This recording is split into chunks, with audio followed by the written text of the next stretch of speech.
Hello there and welcome back to Bute Road. Thank you once again for joining me, and today we're going to have a look at the door section. Now we've said in previous videos about the viaduct, and two things have come to mind. One is that the viaduct is okay, it's a good idea, but what I found was by leaving the track bed in position I could duck under it. Now to be able to duck under the board rather than keep taking it out is going to be a lot better. If I put a viaduct in, I've got to come down a further 9 inches to give depth for the viaduct. Let me just show you what I mean. And across the door, if that's the track height that we're talking about, if I come down another 9 inches, I'm down about here somewhere. So we've got quite a depth. We're coming down. I wouldn't be able to duck under if I want to just nip in or out. So what I've decided to do, we're going to put a bit like Cockwood in Devon or Gallant in Cornwall, and we're going to put a drop section in around here that will come down to around about that level there. So there'll be a board across in front of here, and that will give like an estuary for the track to be on an embankment across the top. I'm going to show some photographs now taken by a friend of mine whilst on holiday at Cockwood, and just to show you what I mean. So the photographs will explain it better than I can, and I'm also going to show you like an artist impression that I've done as well, just to give you some idea of what I want to do in this area, which means I can more or less leave that board across the door most of the time and still be able to duck in under. So that's what we're going to do. I'll show you the photographs next, but what I've also already done is put the cork down ready for putting the track across. So I'll be coming back to that in a moment, but as I say, we're going to have a look now at some photographs of what I've got in mind.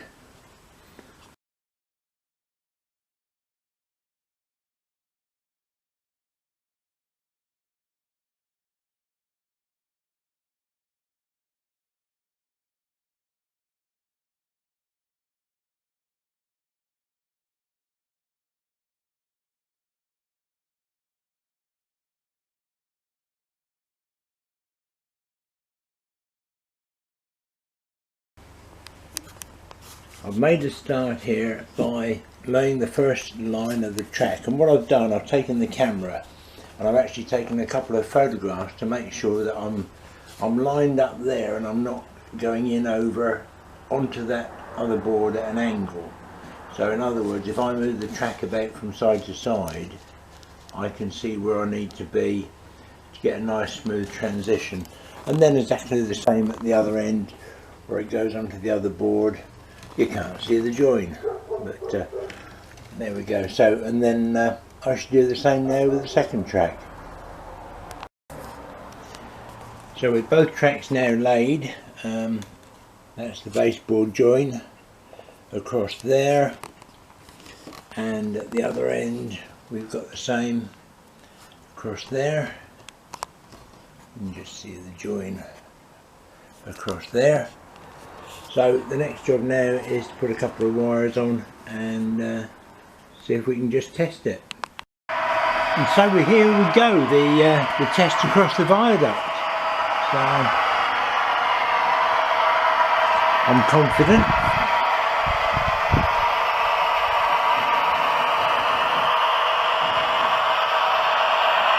Yeah, that worked.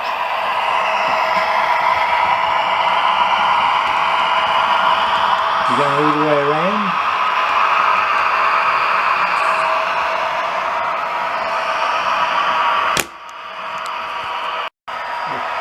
Two of them just passing there over the workbench area.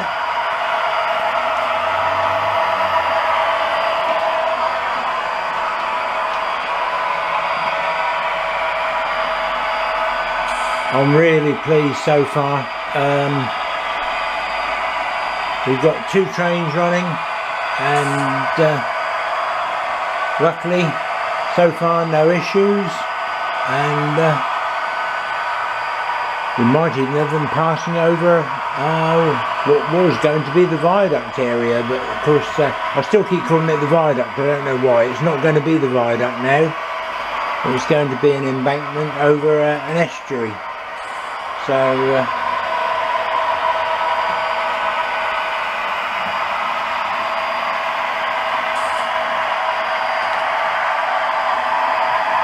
as sweet as you like. Beautiful.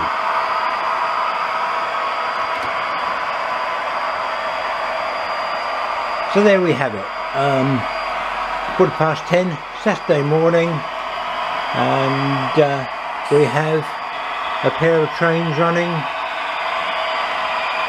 So okay, so part one of the lifting section, and I've put in 2 hinges along the back, and that's on the right hand side of the doorway.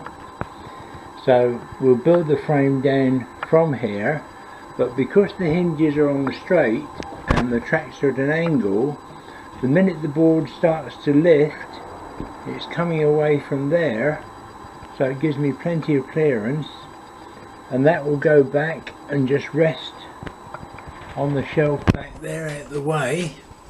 There'll obviously be the other frame coming down here, but that won't be in my way when I'm walking in out the door, when it's open. When it's closed down, that will just drop down into place, and we're there. We're almost there. So all I've got to do now is build the frame around the bottom, and that will be the next section. So in order to locate the flap and to ensure it's square in the centre, exactly where I need it to be in here, I've cut a beam at angles either end, as you can see there, and that's cut out of this top part here that will drop down in. Hang on just a second, my electrical lead's caught at the other end. So hang on, right, so there we go. So that drops down in and locates down in there. I then just put my hand under the board here, and just that will lock down with a pinch bolt there. Just pull that board towards me a fraction, and then we have the perfect track joint there. So then I can cover this area in here, and then form the harbour underneath. So yeah, so far so good. Okay, Sunday morning, what I've done, I've trimmed the actual board, so I've got a narrow track bed that will run across the estuary, and I've cut some formers, and they will form the embankment down to the water that will be below, or the mud, whichever I decide. And the next job will be to put the base on. So there we have the lifting section in place. Across the door will be an embankment with probably the bridge for the estuary going under around about there somewhere. So this area here is going to be mud and water, with a grass embankment around the back. And then to put it up, all I do is just give that board a little shove. It's moved about 3mm, but that's enough just to clear the tracks at this end, and that will then lift up. Whoops, sorry about that. Got the camera strap caught on the corner of the board, but there we go. So that's the board now up. It's resting back there, and put a piece of foam or something just to protect the tracks, because that's what it's resting on just there at the moment, on that shelf. But that gives me plenty of room to walk in and out the door, even with my guitars and amplifiers, so I won't catch my shoulder or anything. I'm going to put a couple of strengtheners across. Whoopsie. I'm going to put a couple of strengtheners across underneath like that, not sticking downwards but just flat, just to give the board some support that way as well. So that'll be done in a moment. But yeah, really pleased. One lifting section coming down in place, put my hand under there just to support that, and then pull it in and the tracks are lined up perfectly. So now got to do a power cutout for that now. That'll be one of the next jobs. So a quick push test across the door just to make sure that beautiful, beautiful. Just try it on the other track. Make sure that one's okay. These cargo wagons are very light, so if there's going to be a problem. Happy with that. Another test done. This morning I fitted a little sort of micro switch to the lifting flap, and this is wired into the main circuit. I'll show the wiring diagram for this in just a moment, but basically what it does, it cuts out or enables power to the whole circuit from the before it gets to the bus bar. So in other words, it's wired between the DCC controller and the bus bar. So if the flap isn't down, then the layout will not get power. So no locos can fall off the edge of the baseboard or have an accident. You'll see I've got a test light back here, and what will happen when the top board comes down and goes into position, it'll enable power to the track. So that's exactly what will happen. As the board goes up and down, we'll have power. There we go.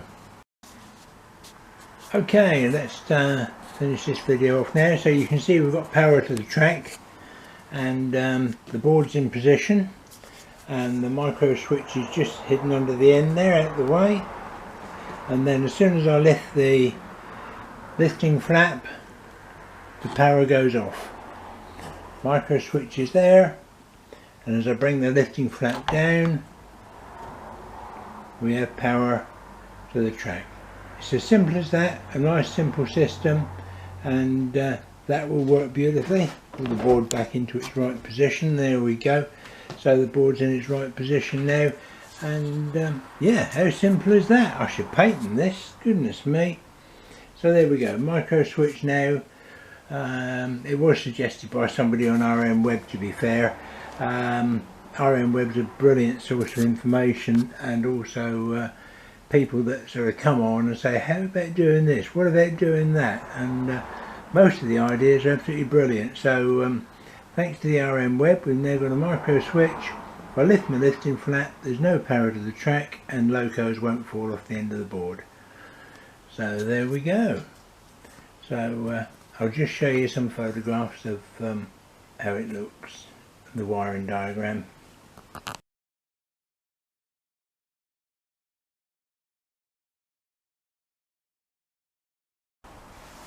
So there we go, it's in the wiring diagram for that. It is quite simple, quite straightforward, and the power comes from the DCC controller. It goes via the micro switch to the bus bar with one wire, and then it gives feed to the track, or when the lifting flap is up, there's no feed because the micro switch has cut the power off.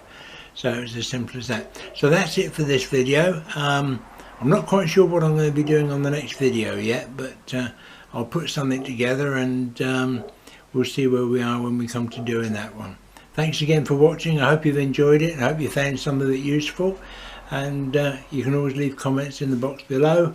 We like that. So thanks again now. Bye.